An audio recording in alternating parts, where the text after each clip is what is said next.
ഇടയിൽ ഞാൻ ഒന്ന് പറഞ്ഞോട്ടെ. നമ്മുടെ അമേരിക്കയിലെ മുതിർന്ന മാധ്യമ പ്രവർത്തകൻ P Cherian sir from Dallas അദ്ദേഹം വന്നിട്ടുണ്ട്.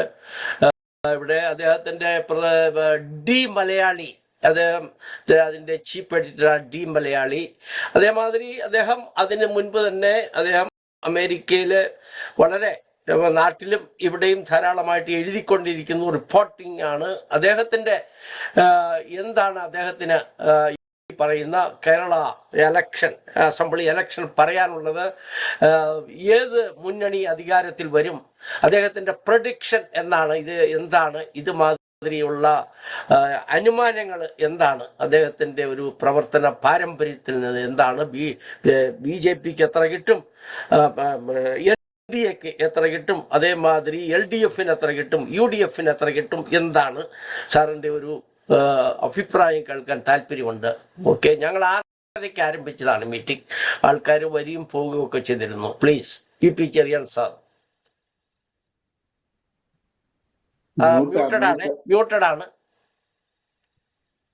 മ്യൂട്ടഡാ സ്റ്റിൽ മ്യൂട്ടഡ്. ഇപ്പൊ കേട്ടുന്നുണ്ട്. Welcome, thank you for coming. Yes, ഞാൻ ഒത്തിരി സോറി പറയുന്ന ആദ്യം. കാരണം ഞാൻ ഒത്തിരി വൈകി, ഒത്തിരി കാര്യങ്ങൾ ചെയ്യാനുണ്ടായിരുന്നു. പത്രവുമായിട്ട് ബന്ധപ്പെട്ട് ഒത്തിരി കാര്യങ്ങളുണ്ടായിരുന്നു. അതുകൊണ്ട് ഒത്തിരി വൈകി. അതിൽ ക്ഷമാപണം നടത്തുന്നു. No problem. നമ്മുടെ വിഷയം വളരെ സജീവമായ ഒരു വിഷയമാണ്. കേരളത്തിലെ 9-ാം തീയതി എലക്ഷൻ നടക്കുകയാണ്. അതെ അതെ, ഞാൻ എൻ്റെ ഒരു വളരെയധികം അടുത്ത് വീക്ഷിക്കുന്ന ഒരാളാണ്. അവിടെ നടക്കുന്ന തെരഞ്ഞെടുപ്പിൻ്റെ കാര്യങ്ങളും അതിൻ്റെ വിശകലനമൊക്കെ കാര്യമായിട്ട് കേൾക്കുകയും പഠിക്കുകയും ഒക്കെ എനിക്ക് ചെയ്യാൻ കഴിയുന്നുണ്ട്. എന്നെ സംബന്ധിച്ച് ഞാനൊരു കോൺഗ്രസ് അനുഭാവി കൂടെയാണ്. അതുകൊണ്ട് എന്നെ സംബന്ധിച്ച് യാതൊരു തർക്കവുമില്ല. കേരളത്തിലെ ഭരണവിരുദ്ധ വികാരം ആഞ്ഞടിക്കുന്നു എന്നുള്ളതിൽ യാതൊരു സംശയവുമില്ല. ഞാൻ കേരളത്തിലെ പലരുമായി, പല ജില്ലകളിലെ ആളുകളുമായി സംസാരിക്കാൻ എനിക്ക് സാധിച്ചു. എനിക്ക് നല്ലൊരു സർക്കിൾ അവിടെയുണ്ട്. അപ്പോൾ അവരുടെ മിക്കവാറും ഞാൻ സംസാരിച്ച 90% ആളുകളുടെയും അവരുടെ ചിന്തയും അവരുടെ വികാരവും ഒക്കെയും ഈ ഗവൺമെൻറ് മാറി പുതിയൊരു ഗവൺമെൻറ് അധികാരത്തിൽ വരണം എന്നത് തന്നെയാണ്. അതിനവർക്ക് ഒരു ഓൾട്ടർനേറ്റീവ് എന്ന് പറയുന്നത് UDF മാത്രമേ ഉള്ളൂ. കഴിഞ്ഞ 10 വർഷത്തെ ഭരണം കൊണ്ട് കേരളം പൊറുതിമുട്ടിയിരിക്കുകയാണ് എന്നാണ് എല്ലാവരും പറയുന്നത്, ഇടതുപക്ഷത്തെ പറഞ്ഞുകൊണ്ട്. അതിനൊരു മാറ്റം വേണം. അവർക്കൊരു നല്ലൊരു കാൻഡിഡേറ്റിനെ പോലും ഇത്തവണ പാർട്ടിയുടെ ഐക്യകണ്ഠേന തീരുമാനത്തിൽ കൊണ്ടുവരാൻ സാധിച്ചിട്ടില്ല എന്നുള്ളത് ഒരു നഗ്നമായ സത്യമാണ്. മാർക്സിസ്റ്റ് പാർട്ടിയിൽ കഴിഞ്ഞ കാലങ്ങളിൽ ഒരിക്കലും ഉണ്ടാകാത്ത സംഭവങ്ങളാണ് ഈ വർഷം ഉണ്ടായിരിക്കുന്നത്. ഇത്രയും വലിയ മഹാന്മാരായ കേരളത്തിലെ മാർക്സിസ്റ്റ് പാർട്ടിയുടെ സ്ഥാപകരെന്ന് അവകാശപ്പെടുന്ന ആളുകൾ പോലും പാർട്ടിയിൽ നിന്ന് മാറിപ്പോകുന്ന ഒരു അവസ്ഥയിൽ നിന്ന് മാർക്സിസ്റ്റ് പാർട്ടി എത്തി നിൽക്കുന്നു. ഇതിൻ്റെയൊക്കെയും പിൻപിലുള്ള കാര്യങ്ങൾ നാം വിശകലനം ചെയ്യുമ്പോൾ ഇത് മാർക്സിസ്റ്റ് പാർട്ടിയുടെ അവസാനത്തിൻ്റെ ആരംഭമാണ് എന്ന് ഞാൻ ധൈര്യമായിട്ട് പറയും. കാരണം ഈ പാർട്ടി, മാർക്സിസ്റ്റ് പാർട്ടി എന്ന് പറയുന്നത് ഇന്ന് കേരളത്തിൽ മാത്രം ഒതുങ്ങി നിൽക്കുന്ന ഒരു നാഷണൽ പാർട്ടി എന്ന് അവർ അവകാശപ്പെടുന്നു എന്ന് മാത്രമേ ഉള്ളൂ. അവരുടെ ഒരു അവസാന മണിമുഴക്കം ആരംഭിച്ചു കഴിഞ്ഞു എന്ന് തന്നെയാണ് എൻ്റെ വിശ്വാസം. കേരളത്തിലെ ജനങ്ങൾ മിക്കവാറും 90% ആളുകളും ഇടതുപക്ഷത്തിൻ്റെ ഭരണത്തിൽ ഇനി തുടർന്നാൽ കേരളത്തിൻ്റെ അവസാനമായിരിക്കുമെന്ന് ചിന്തിക്കുന്ന ആളുകളാണ്. അതുകൊണ്ട് ഈ UDF മാത്രമേ അവർക്കൊരു ഓൾട്ടർനേറ്റീവ് ആയിട്ടുള്ളൂ. UDFനെ കുറിച്ച് കഴിഞ്ഞ കാലങ്ങളിൽ നിന്നൊക്കെ ഉപരിയായിട്ട്, കഴിഞ്ഞ കാലങ്ങളൊക്കെ വ്യത്യസ്തമായിട്ട് നല്ലൊരു കാൻഡിഡേറ്റ്സിനെ അവർക്ക് കൊണ്ടുവരാൻ കഴിഞ്ഞു എന്നുള്ളത് തന്നെ വിജയത്തിൻ്റെ പ്രാരംഭ ലക്ഷണമായിട്ട് ഞാൻ കാണുകയാണ്. ഏതൊരു പാർട്ടിയിലും ഉണ്ടാകുന്ന ഒരു മുറുമുറുപ്പൊക്കെ ഉണ്ടാകുമെങ്കിലും അവസാന ഘട്ടത്തിൽ അവരൊക്കെയും ഒരുമിച്ച് കൈകോർത്ത് പ്രവർത്തിച്ചതിൻ്റെ അനന്തരഫലം ഈ 9-ാം തീയതി നടക്കുന്ന തെരഞ്ഞെടുപ്പിൽ പ്രകടമാകും എന്നാണ് എൻ്റെ പൂർണ്ണമായ വിശ്വാസം. പിന്നെ BJPയുടെ കാര്യം എടുക്കുകയാണെങ്കിൽ BJP ഒരിക്കൽ പോലും കേരളത്തിൽ വേരുറപ്പിക്കാൻ കഴിയാത്ത ഒരു രാഷ്ട്രീയ പാർട്ടിയാണ്. ഒരുപക്ഷെ ആ പാർട്ടിക്ക് ഇന്ത്യയിൽ വളരെ പ്രാധാന്യമുണ്ടെങ്കിലും കേരളത്തിൻ്റെ സാഹചര്യമൊക്കെ കണക്കിലെടുക്കുമ്പോൾ ഒരിക്കലും വേരുറക്കാൻ കഴിയാത്ത ഒരു രാഷ്ട്രീയ പ്രസ്ഥാനമാണ് BJP എന്ന് പറഞ്ഞാൽ അതിൽ അതിശയോക്തിയില്ല. അപ്പോൾ കഴിഞ്ഞ 10 വർഷത്തിൻ്റെ ഭരണത്തിൻ്റെ ദുരവസ്ഥ അനുഭവിച്ച കേരള ജനത ഇനി അതിനൊരു അവസരം കൊടുക്കും എന്ന് ചിന്തിക്കുന്നത് ഒരു വളരെ ആത്മഹത്യാപരമാണ് എന്നാണ് എൻ്റെ വ്യക്തിപരമായ അഭിപ്രായം. അതുമാത്രമല്ല, ഞാൻ പല ഭാഗങ്ങളിലുമായി ബന്ധപ്പെട്ട ആളുകളുടെ അഭിപ്രായം അത് തന്നെയാണ്. പിന്നെ സീറ്റിന്റെ കാര്യത്തിൽ ഈ എത്ര സീറ്റ് കിട്ടും എന്നുള്ള കാര്യത്തിൽ ഒരു പക്ഷേ ആളുകൾക്ക് അഭിപ്രായ വ്യത്യാസമുണ്ട്. എന്നെ സംബന്ധിച്ച് ഞാൻ കണക്കാക്കുന്നത് UDFന് ഈ തെരഞ്ഞെടുപ്പിൽ ചുരുങ്ങിയത് 100 സീറ്റിനടുത്തുള്ള MLA ലഭിക്കും എന്നാണ് എൻ്റെ പൂർണ്ണമായ വിശ്വാസം. ഞാനത് മനസ്സിലാക്കിയിടത്തോളം അത് ശരിയെന്നാണ് ഞാൻ ചിന്തിക്കുന്നത്. ഞാൻ തൃശ്ശൂർ ജില്ലയിൽ നിന്നാണ്.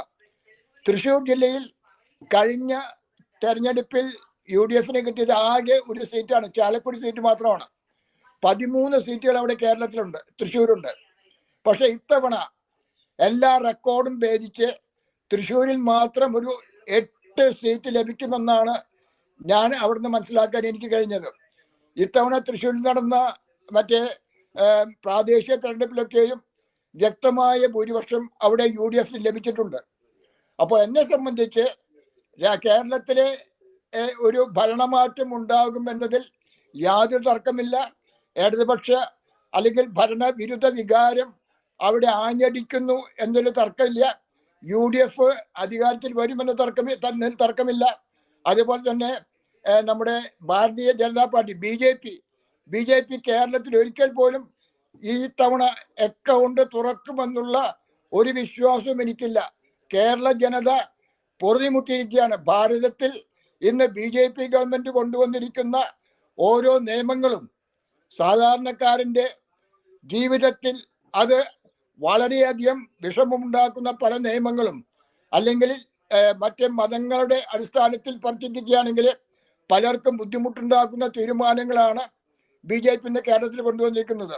അതുകൊണ്ട് ഇന്ത്യയിൽ കൊണ്ടുവന്നിരിക്കുന്നത്. അതുകൊണ്ട് അവർക്ക് ഒരിക്കൽ പോലും, അതായത് വളരെ പ്രബുദ്ധരായ കേരള ജനത BJP കേരളത്തിൽ വേരുറയ്ക്കാൻ അനുവദിക്കില്ല എന്ന് തന്നെയാണ് എൻ്റെ പൂർണ്ണമായ വിശ്വാസം.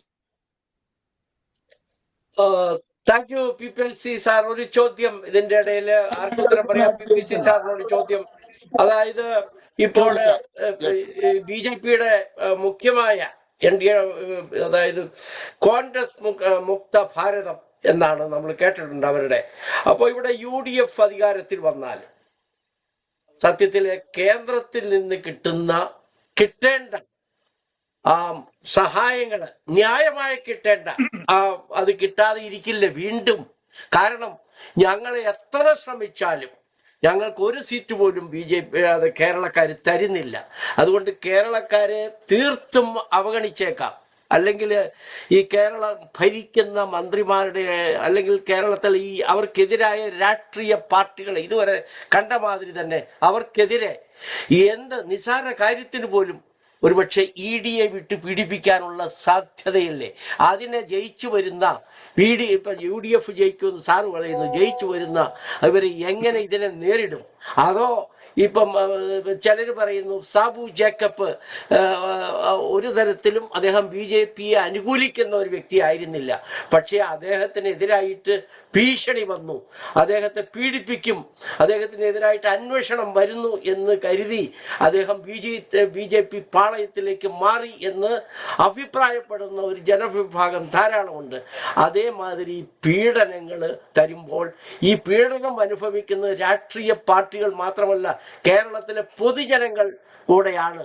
അതിനെപ്പറ്റി സാറിന്റെ കമന്റ് എന്താണ് എന്നറിയാൻ ആഗ്രഹമുണ്ട്. ഈ ഭാരതീയ ജനതാ പാർട്ടിയുടെ മുഖ്യമായ ഒരു മുദ്രാവാക്യം എന്ന് പറയുന്നത് കോൺഗ്രസ് വിമുക്ത ഭാരതം എന്നാണ്. കോൺഗ്രസ് ഇല്ലാത്ത ഒരു ഭാരതത്തെ കുറിച്ച് ഇന്ന് ഇന്ത്യൻ ജനതയ്ക്ക് ചിന്തിക്കാൻ പോലും സാധ്യമല്ല. കഴിഞ്ഞ പാർലമെന്റ് തെരഞ്ഞെടുപ്പിൽ കോൺഗ്രസ് അനേക വർഷങ്ങൾക്ക് ശേഷം 100 സീറ്റിൽ പരം നേടുവാൻ കഴിഞ്ഞു എന്നുള്ളത് മാറ്റത്തിന്റെ ഒരു നാന്ദി കുറിക്കുകയാണ്. കാരണം കോൺഗ്രസ് ഇവിടെ ജനാധിപത്യം നിലനിൽക്കണമെങ്കിൽ കോൺഗ്രസ് ഇവിടെ ഉയർത്തെഴുന്നേൽക്കണം. ഒരു കോൺഗ്രസിന് ഒരു അധികാരത്തിലെത്തേണ്ട ഒരു ആവശ്യം ഇന്ത്യൻ ജനത കാണുകയാണ്. കാരണം ഭാരതത്തിലാകെ വളരെയധികം ഒരു ജാതീയ സ്പർദ്ധ സൃഷ്ടിച്ചുകൊണ്ട് അവരെ മുതലെടുക്കുകയാണ്. അത് ജനങ്ങൾ തിരിച്ചറിഞ്ഞു തുടങ്ങിയിരിക്കുന്നു. അതിൻ്റെ ഒരു വ്യക്തമായ ഒരു പ്രകടനമാണ് കേരളത്തിൽ BJP വേരുറയ്ക്കാത്തതെന്ന് നമുക്ക് മനസ്സിലാക്കാൻ സാധിക്കും. അതുപോലെ ചിന്തിച്ചു തുടങ്ങുന്ന സംസ്ഥാനങ്ങളുണ്ട്. ദക്ഷിണേന്ത്യൻ സംസ്ഥാനങ്ങളിലെ BJPക്ക് എന്തുകൊണ്ട് വേരുറയ്ക്കുന്നില്ല? കാരണം അവിടെ ചിന്തിക്കുന്ന ജനങ്ങളുണ്ട്, അവിടെ കാര്യങ്ങൾ മനസ്സിലാക്കുന്ന ജനങ്ങളുണ്ട്, രാഷ്ട്രീയം പഠിച്ച ജനങ്ങളുണ്ട്. അതുകൊണ്ട് മിക്കവാറും ദക്ഷിണേന്ത്യൻ സംസ്ഥാനങ്ങളിൽ ഈ BJPക്ക് തമിഴ്നാട്, കർണാടക തുടങ്ങിയ സംസ്ഥാനങ്ങളിൽ അവർക്ക് ഒന്നും ചെയ്യാൻ സാധിക്കുന്നില്ല. അതുകൊണ്ട് ഒരു കാര്യം വ്യക്തമാക്കി പറയുവാൻ ആഗ്രഹിക്കുന്നുണ്ട്. കേരള ഗവൺമെന്റ് UDFൻ്റെതായിട്ട് മാറുകയാണെങ്കിൽ കേരള ഗവൺമെന്റിനുമായി നിസ്സഹകരിക്കുവാൻ ഇന്ന് BJP ശ്രമിക്കുകയാണെങ്കിൽ അത് നടക്കാൻ പോകുന്നില്ല എന്നുള്ളത് തന്നെയാണ് എൻ്റെ വ്യക്തമായിട്ടുള്ള അഭിപ്രായം. കേരളത്തെ അവഗണിച്ചുകൊണ്ട് കേരളത്തിൽ UDF ആണ് ഭരിക്കുന്നത് എന്ന് തിരിച്ചറിഞ്ഞ് അവരെ ഒറ്റപ്പെടുത്തുന്നതിനോ അവരെ നശിപ്പിക്കുന്നതിനോ ഭാരതീയ ജനതാ പാർട്ടി അല്ലെങ്കിൽ BJP ഗവൺമെന്റ് ശ്രമിക്കുകയില്ല എന്ന് തന്നെയാണ് എൻ്റെ പൂർണ്ണ വിശ്വാസം. മറ്റ് സംസ്ഥാനങ്ങൾക്ക് കൊടുക്കുന്ന പരിഗണന പൂർണ്ണമായിട്ട് ലഭിക്കുവാൻ കേരളത്തിന് അർഹതയുണ്ട്. ആ അർഹതയുള്ളത് നേടിയെടുക്കുവാൻ UDF സർക്കാരിന് കഴിയും എന്ന് തന്നെയാണ് എൻ്റെ പൂർണ്ണമായ വിശ്വാസം. ജനാധിപത്യ രീതിയിൽ ഒരു സംസ്ഥാനത്തെ അവഗണിക്കുന്നതിനുള്ള അവകാശം BJPക്ക് ലഭിക്കുകയില്ല, അത് അംഗീകരിക്കുകയില്ല. അത് അവരുടെ അവസാനത്തിൽ ചെന്ന് എത്തുകയുള്ളൂ എന്നാണ് എൻ്റെ പൂർണ്ണമായ വിശ്വാസം. അതുകൊണ്ട് അതിനെക്കുറിച്ച് ഭയപ്പെട്ട ഒരു കാര്യവുമില്ല. കേരളത്തെ അവഗണിക്കാൻ അവർക്ക് സാധിക്കുകയില്ല. UDF അധികാരത്തിൽ വരുന്ന UDF ഗവൺമെന്റിനെ അവഗണിക്കാനും അവർക്ക് സാധിക്കുകയില്ല എന്ന് തന്നെയാണ് എൻ്റെ വിശ്വാസം. താങ്ക് യു, നന്ദി PPC സാർ, നന്ദി. ആർക്കും പ്ലാറ്റ്ഫോമിലേക്ക് കടന്നു വരാം കേട്ടോ. ആർക്കും ചോദ്യങ്ങൾ ചോദിക്കാം, അല്ലെങ്കിൽ നിങ്ങൾക്ക് നിങ്ങളുടേതായ സ്റ്റേറ്റ്മെന്റ് നടത്താം. ആർക്കും കം ഫോർവേഡ്.